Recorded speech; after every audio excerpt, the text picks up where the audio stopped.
Hey there, Wargamers, Justin and Painty, and today we're going to talk about Northern Assault 2023.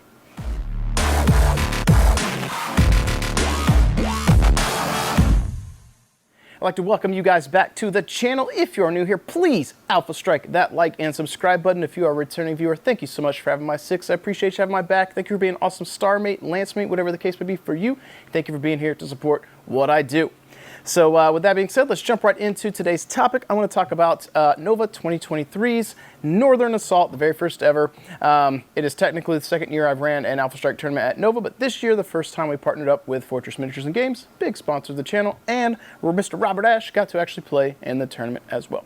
So in today's video, feeling a little bit better, but you might hear me sniffle. Got a little bit of the con crud coming back from Nova, but I'm good enough to be trying to do some filming. So today, I want to go over all the players, their seedings or ranking in the tournament. I want to showcase the best painted. I may have some photos here on my phone. Maybe I will try and throw those up.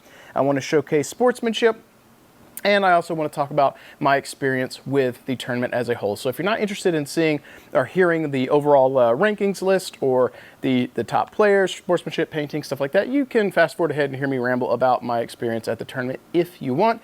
But if you are here, odds are you probably like listening to me ramble and want to hear about my experiences and hopefully rejoice in other players having a good time at the event. So that said, let's start off with saying that my event sold out with 32 players.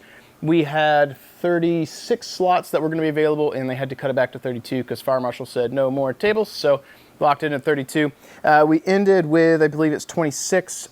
We had a couple players who had to leave and 2 no-shows, unfortunately. One of the guys who did have to leave, though, got one of our community members and one of my awesome patrons and recent commission client, Matt Carper. Got him to come out and play, which is really good, and I know that he had some anxiety, and I'm not trying to put you on blast, Matt, but I think it's a good example. He had some anxiety about approaching tournaments.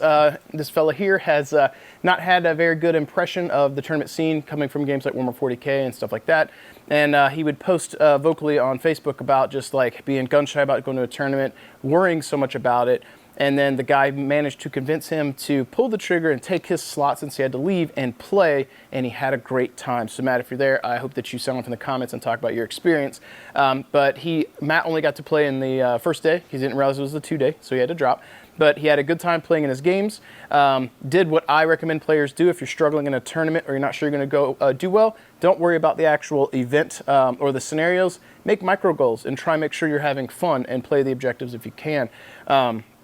He did that, as far as I could tell. He had a really good time, and he actually stuck around and played in the grinders for a bit before he had to leave.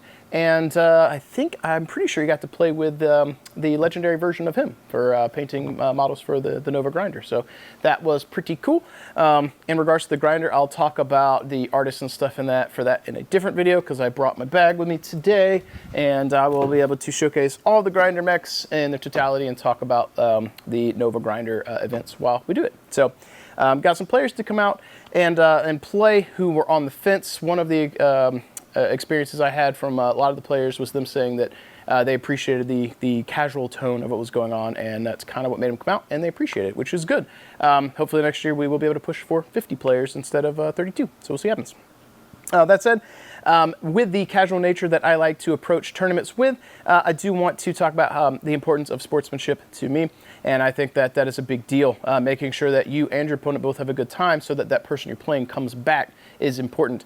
At the very local level, if a player decides not to come back and play at a shop because of something you did, you may have won a game. You may even want to brag about dumpster dunking somebody so hard they left, but that's wrong. It's a very bad philosophy. Why? Well, I'll tell you. I've done this. I've done this. I've got on the soapbox a bunch of times.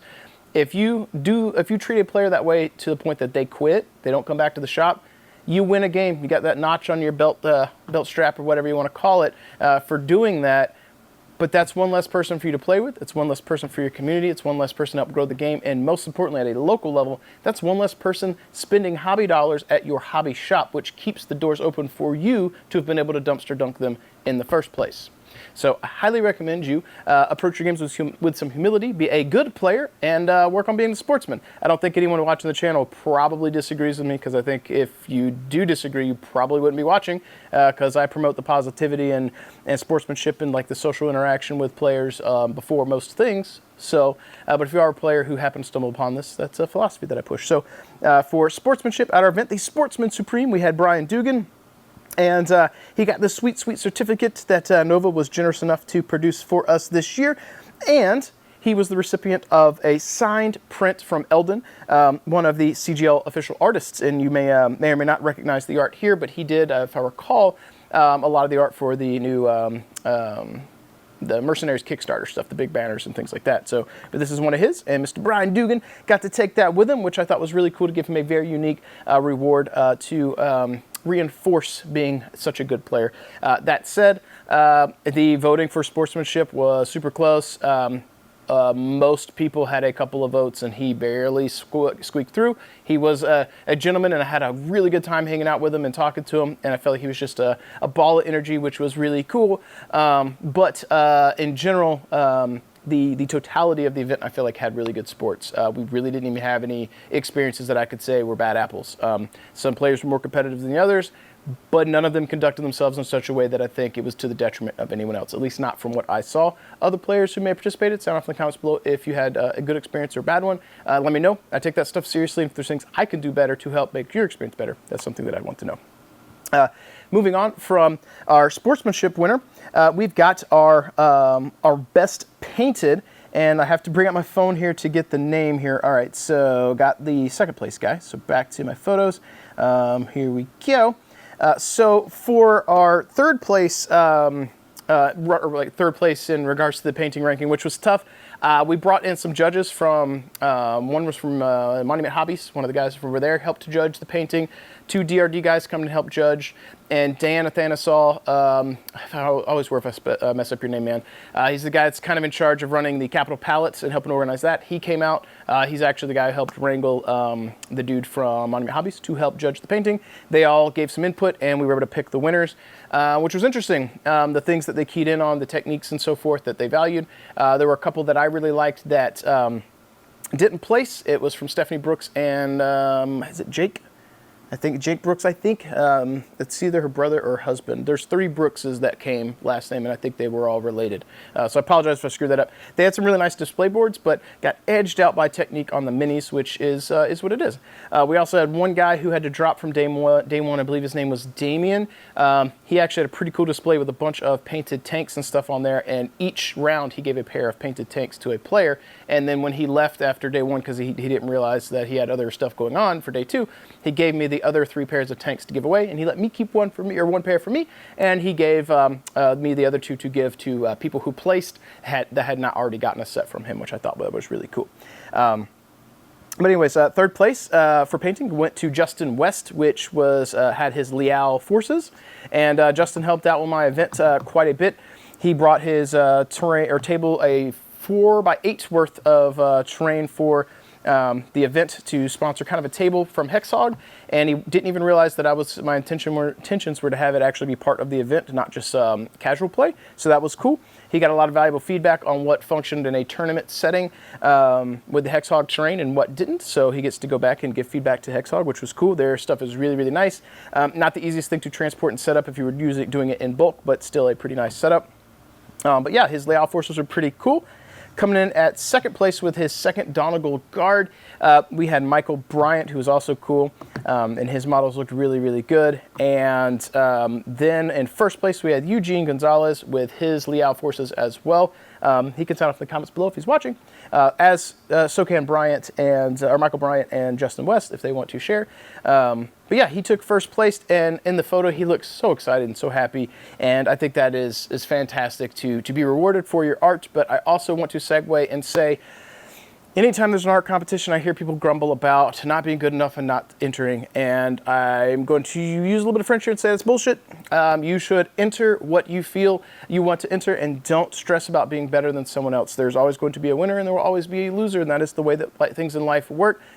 You have to do things because it makes you feel good. And when it comes to art, what is good to someone else may not be good to another person. And if you enter something and you feel good about it, It doesn't much matter if someone gives you that reinforcement with a trophy. It's nice when it does happen, but take from the experience some key points on growth and trying to become a better artist, but don't feel bad. And also, don't self-defeat yourself. Like, does that make sense? Self-defeat yourself? Don't be self-defeating. Enter your work. Do stuff. Put it up there on display. Even if you're worried you're not going to place, people are coming by to check out your work, and I promise you, you never know when somebody's going to see your art and be like, hey, that's cool, and get inspired to do something. Or someone's like super duper high level and people see it and go, oh, that's really cool, but I can never do that. And that irritates me when it happens, but it is what it is. But you never know when someone sees your work and they go, hey, I might be able to try that. And you inspire them to grow. And then they come in next year and they've entered something. And then they might see your work again and be like, oh, I'm inspired to grow, and not realizing they're seeing you grow and you're inspiring them to grow because they feel like they're on a similar path to you. Everyone's on their own path, in their own lane, moving at their own speed in regards to painting. And you may not realize how many people kind of want to carpool with you, want to get alongside and get inspired because they feel like they're in a similar path as you. So point is, be proud of what you do, put it out there for the world to see, and be excited about your artwork, and always be focused on trying to grow and not trying to stack yourself up towards someone else's work. So moving on from there, I do want to go ahead and list off the winners, and I will try to get photos up here. I might screw that up. I apologize. Again, if you happen to be watching this video and I list you off, you are welcome to sign off in the comments below and correct me. But coming in at first place, we've got Jeffrey Gill with 6 wins. His margin of victory was a 36. Which was pretty good. The fact that he went 6-0 in the event, even with me throwing the curveball for round 6, was pretty impressive. I do think some of the scenarios were a little bit hit or miss based on your list. I'll talk about that after we get through the full breakdown of the player rankings, though. Coming in at second, we had James Himstock with a win record of 5 and a margin of victory of 48. So he got edged out by Jeffrey by 1 win, but his margin of victory was pretty impressive. So that meant that he had 1 less win, but his wins were pretty strong. Coming in at third place, we have David Selaton with a 4.5 win ratio and a margin of victory of 20. He got a 4.5, I believe, because he had a tie. And I had tiebreakers, and a couple of players just, boom, it came up as ties, and that's just the way that it was. Coming in fourth place, and one of our artists for the Nova Grinder box, Matthew LeBaron, 4 wins, margin of victory 80. He won those 4 games pretty impressively, and I've lost to Mr. LeBaron at Southern Assault 2 last year. Good guy. We play similar Dark Age lists, and super good guy. I like hanging out with him, and I'm really excited to hopefully see him come to Nova for Northern Assault 2, and that'll be my 3rd showing for Alpha Strike at Nova, but also shows up to Southern Assault 3 because I like playing with him. He's a cool guy. If you have the opportunity to play with him, you should. He plays some really interesting units, especially if you open up the era that you're playing from. Coming in 5th place, the sponsor of the channel, Mr. Fortress Miniatures himself, Robert Ash, came in at 5th place with 4 wins and a margin of victory of 69. So Mr. LeBaron edged him out for 4th place by having a 11-point higher margin of victory over Bobby, but very, very close there. Coming in 6th place with 4 wins and a margin of victory of 55, we had Mr. Jake Brooks, which was, I mentioned before, he and I believe it was his wife had some really interesting models and good displays for them.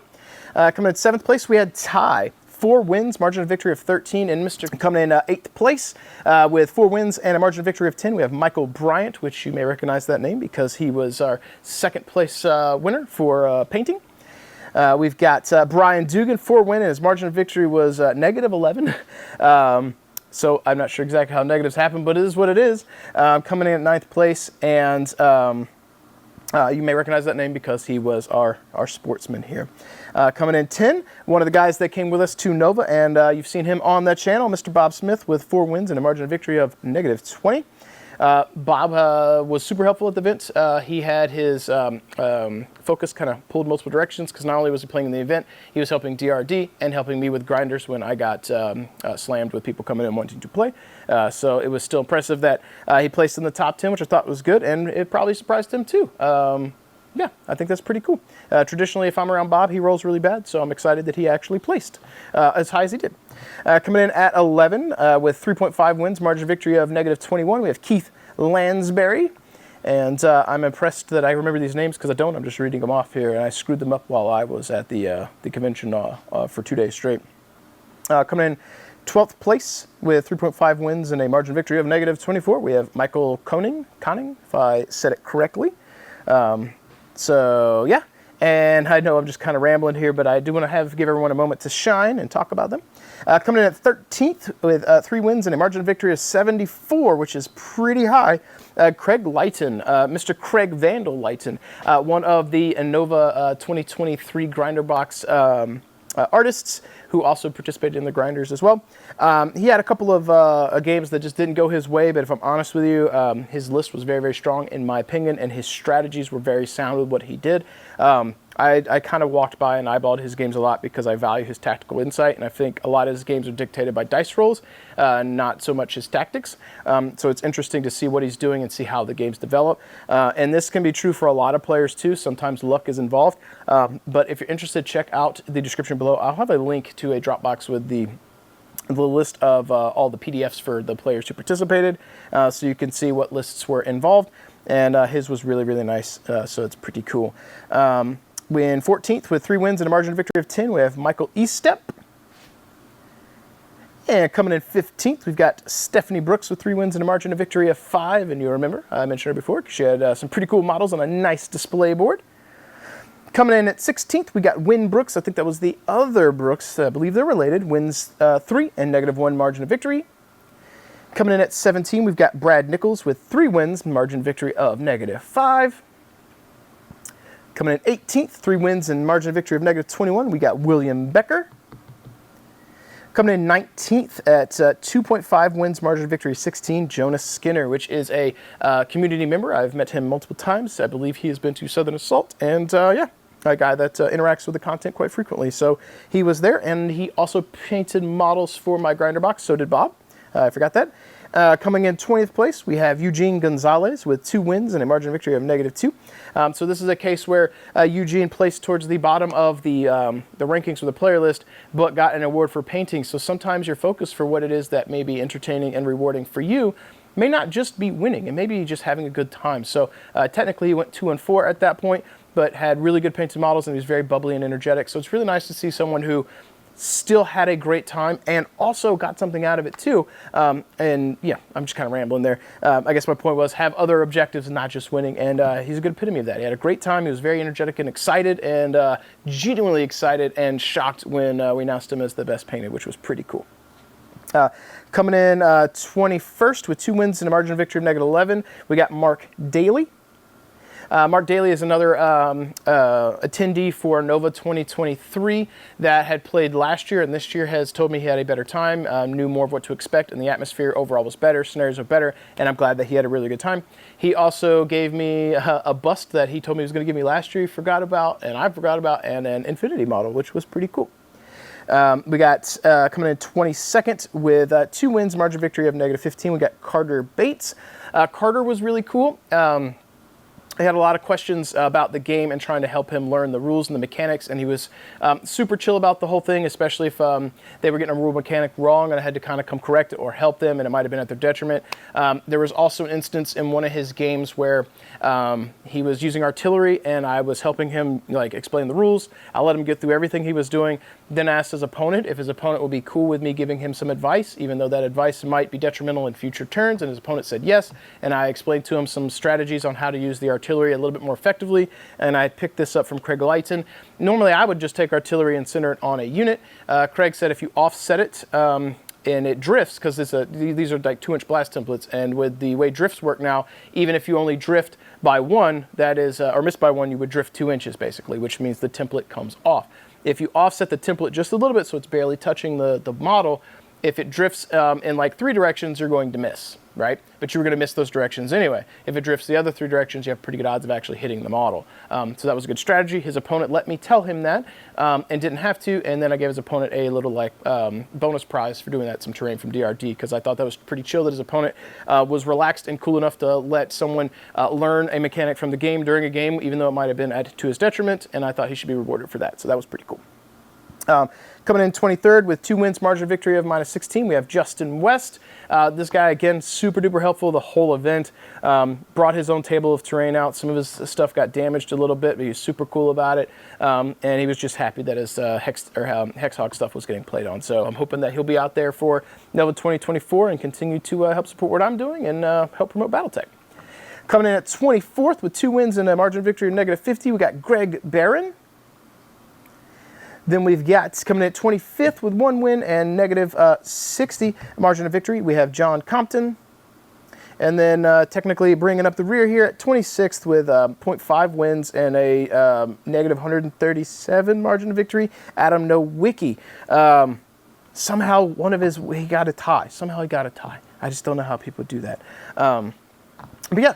Everyone that came to the event got prize support in some varying degree, whether it had been some bonus stuff from Nova, which was a little bit, stuff from Fortress of Miniatures and Games, Mr. Robert Ash, which was a lot of it, and stuff from DRD, which was a lot of it too. We made sure everyone walked away and felt like they not only had a good time playing, that they got rewarded for playing, they got rewarded for placing, they got rewarded for being good sport, and they got rewarded for painting. We made sure there was categories for everyone, and everyone walked away with something, and I feel like the experience was good, and the players got prize support that was actually commensurate with their entry fee as well. And then the players at the top got a little bit more because you're rewarded for placing well, but just because you came at the bottom didn't mean you left empty-handed, and I think that that's important. So everybody got something, and Mr. Robert Ash brought lots of good stuff. There was lots of force packs, lots of plushies, lots of cool stuff. Matter of fact, if I've got a photo here, I'll throw it up of the prize support table. So that said, we've gone through all of the players and their rankings that were still here, because we still had some people drop. We've got our best painted, we've got our sportsmanship. The lists will be in the description below, and you could check those out. If you have questions, concerns, or thoughts, sound off in the comments below. If you participated and played, also sound off in the comments below. That said, that brings me to the next part of this video, and I would like to talk about the event as a whole. And first and foremost, I had a great time. I had a blast. I start every event by saying, hey guys, come in. And I tell everybody like, hey, I introduce who I am. And then I tell everybody like, don't be that guy. Like, everyone here wants to have a good time. For you to be able to roll dice and blow up tiny little stompy robots, someone else has to agree to roll dice and try and blow up your tiny little stompy robots. Don't let your fun come at their expense. We're all here to enjoy Battletech. Just be chill. Have a good time.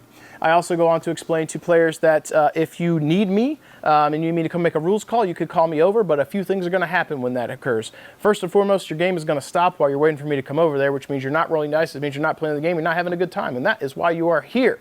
Second of all, if I have to come over there and make a rules call, it may or may not be right. I will make the best call I can at the time, and what the judge says goes. And I made sure that was stated at the beginning of the event. That's not a hubris thing. It's a thing about everyone who is coming to the event wants to play. I'm trying to get you back on the tracks and get that train moving. And I told players if there was a dispute, come talk to me after the game. I'm happy to correct it in the future, but at that exact moment, you guys called me over because you could not come to agreement or you did not know, and I'm making the best call possible. So don't jam me up. I'm not trying to jam you up. I want you to have a good time and roll dice, play games.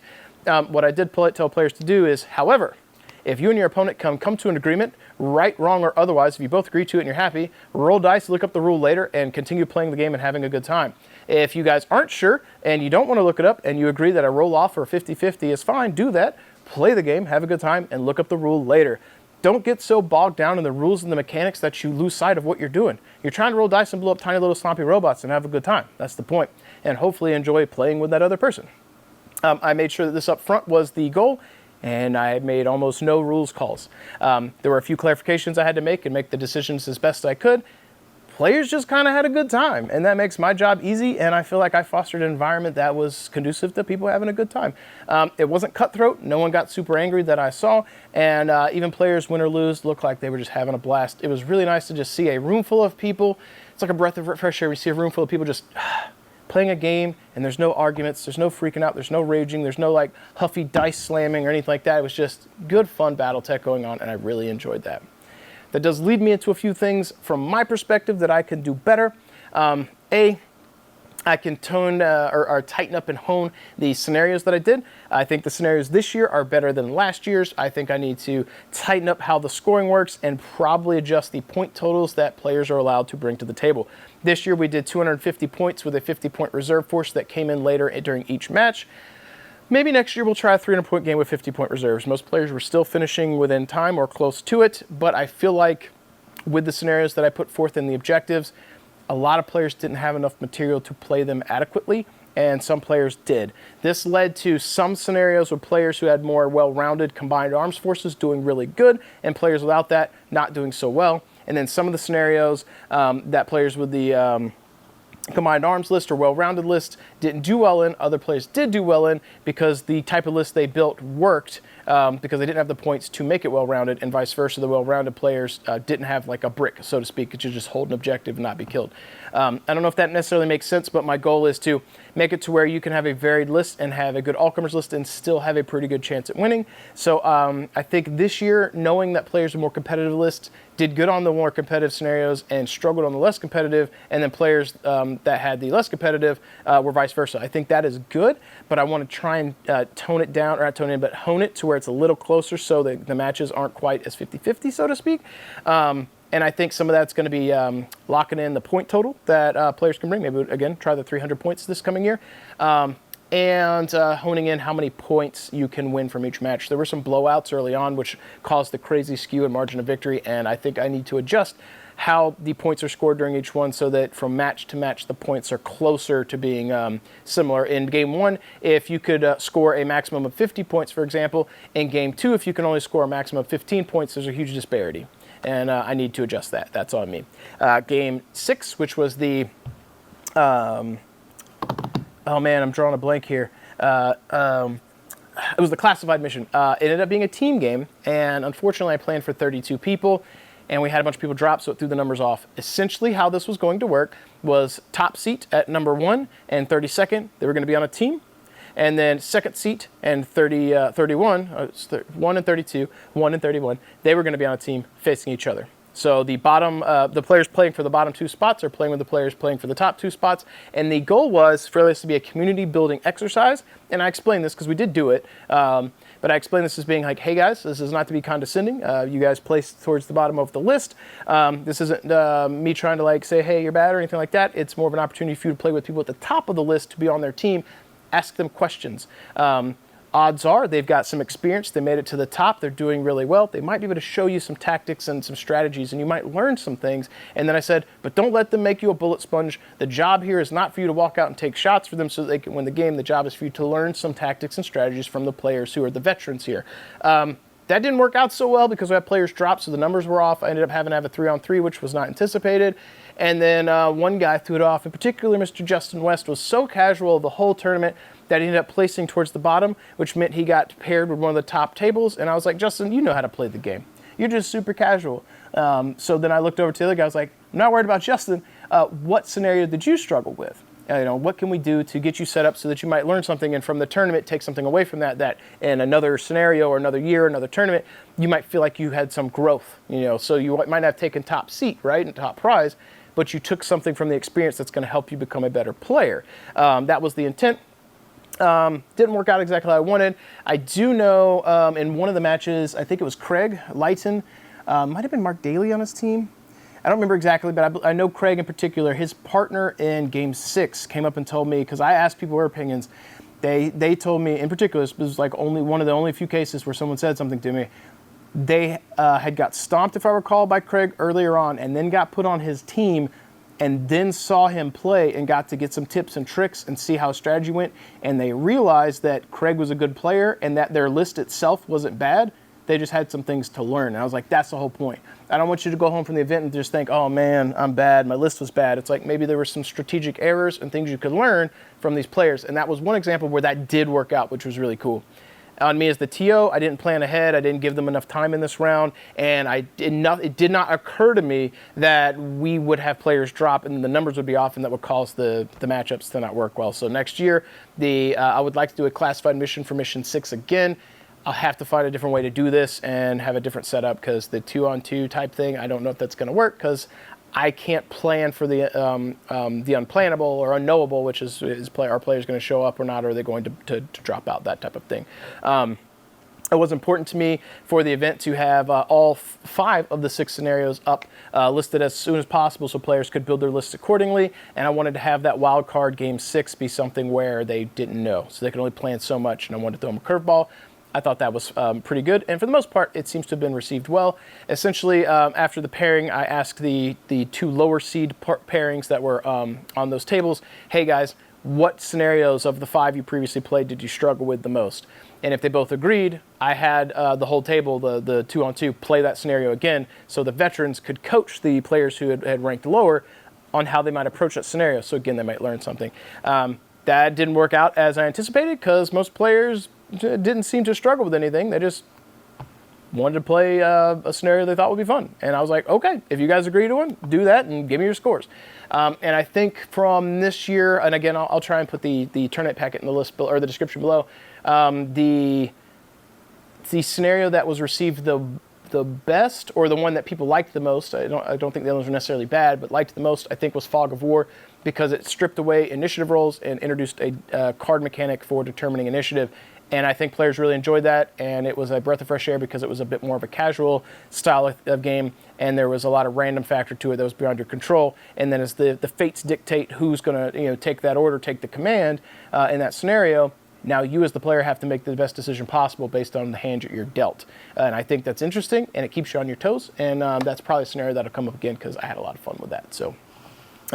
That said, in addition to that, we did Learn to Plays and Open Play. We had people playing Battletech pretty much the whole time.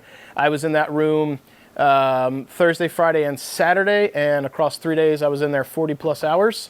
The last day was absolutely grueling. I was in there a very long time, and right at the end of my event, before it was even over, we started getting swarmed with people coming to do the grinder, and we had like 20 people just rush in wanting to play. Good problem to have, not what was expected based on signups, so that was interesting and a learning experience in and of itself. But I had a lot of good feedback. The open plays were great. The Learn to Play was really great. We were sold out for Learn to Play with 16 people, and people would walk by and walk in the room and look, and they're like, oh, this is really cool. And I would go, hey, do you want to learn to play Alpha Strike? And they go, I didn't sign up for the Learn to Play. I'm like, come on, sit down, let's go. I'll show you how to play this game.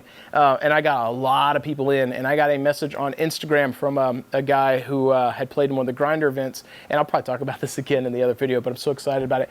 Sends me this long message thanking me for doing the grinder, showing him and his buddy how to play. I sent them away with a free terrain set from Death Designs and a Game of Armor combat box, and I said, if I give you this, I need you to promise me you're going to pay it forward. You're going to go to your local shop or your community, and you're going to teach people to play, and you're going to give it an honest go to try and do some Battletech, in this case Alpha Strike, but some Battletech.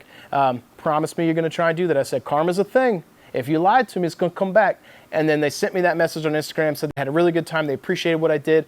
They went back, started their community really quickly, and then they told me that they both jumped in on the Kickstarter and started like late pledging to get more stuff. And I was like, heck yes, that's the point. Not because you're spending money on Catalyst, that's fine too, but because you're growing the community, you're getting into the game and you're playing. And for me, as a TO, and this will probably bring us towards the closing of the video, my ultimate goal is twofold. One, I want you to have a safe space and a fun experience. Win, lose, or otherwise, I want you to have a good time. I want you to leave the event feeling better than you did when you walked in the doors. I want you to be like, hey, this was fun. I can't wait for next year. Win, lose, or otherwise, I want to try again. That's very important to me. The second thing that is very important and maybe equal to the first thing, I want to plant the seeds of excitement within you. That sounds kind of weird. I want to plant a seed of growth, so to speak.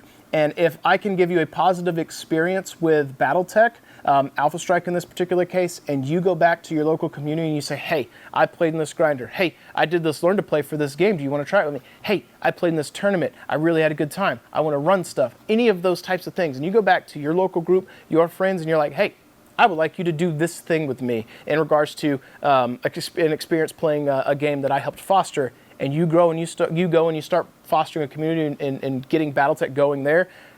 Something I did helped you get into a hobby or further develop it and brought it to someone else. And that is incredibly rewarding to know that that is a possibility. Even more so knowing that I planted a seed of hobby growth, of gaming growth, in this case in Battletech Alpha Strike, and then one of the participants, one of the people, random people that came in for the grinders, one of the people that came in for the Learn to Play or the Open Play, one of you, even just one goes, they start that community.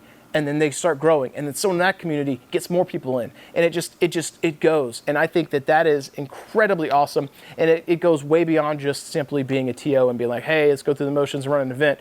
I legitimately want to cast a light into the darkness that is the world and make people feel good, let them know that there is a good positive vibe, positive things in the world to enjoy, and to know that you can enjoy your stompy little robots and have a good time.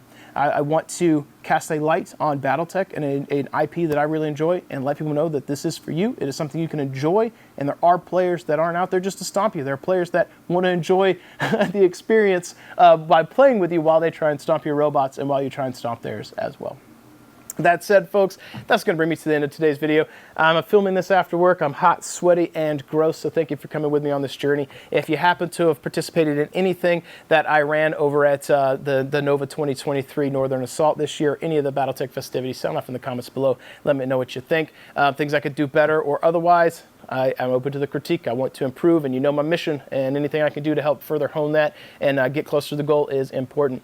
I'd also like to give a big shout out to Mr. Robert Ash from Fortress Miniatures and Games, big sponsor of the channel here and a big sponsor of what I was doing at Nova. Without him, we would have had half the price support, the other half coming from Death Threat Designs where I work here. So if you want to help support what I do, check out Fortress Miniatures and Games for all your Battletech needs. Check out Death Threat Designs if you're looking for some third-party minis or some terrain.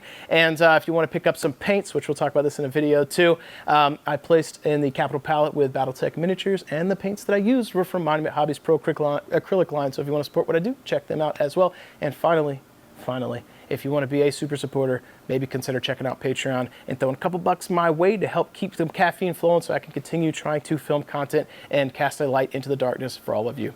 Thank you so much for hanging out with me today. I hope you enjoyed listening to me ramble. Can't wait to see some of your faces at Southern Assault 2023, so Southern Assault 3. And hope to see you guys maybe next time at Adepticon or Nova 2024.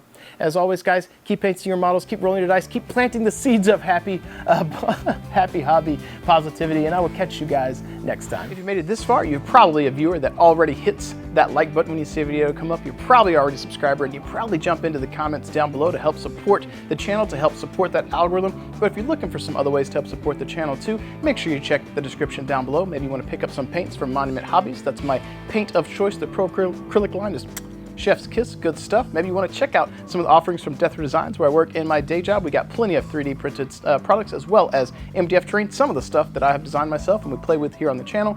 And if you're looking to bolster your Battletech ranks, miniatures, and offerings, make sure you check out Bobby from Fortress Miniatures and Games. He's one of the main supporters of the channel as well, and supporting any of these companies helps support what I do and helps to ensure that I can continue to bring content to all of you. If you want to become a super supporter, I highly recommend you guys check out the Patreon. You guys give that extra little edge to help push more content out, and I really do appreciate that. And my ultimate goal on the channel is to continue to be able to not only put out the content we have now, but to get to a point where you can put out more content later, whether that be battle reports or painting tutorials or just more rambles, anything at all. I'd like to be doing more content for you. This is something that I enjoy. I like being able to cast a light into the darkness to bring a little bit of hobby positivity to all of you and make you feel good, and also enjoy playing games myself. As we do the final sign off here though, I do want to go ahead and switch on over and do the scroll of awesome to showcase all the Patreon supporters, the super supporters of the channel, to give them some recognition for helping support what I do. Thank you guys so much, and I will catch you guys next time.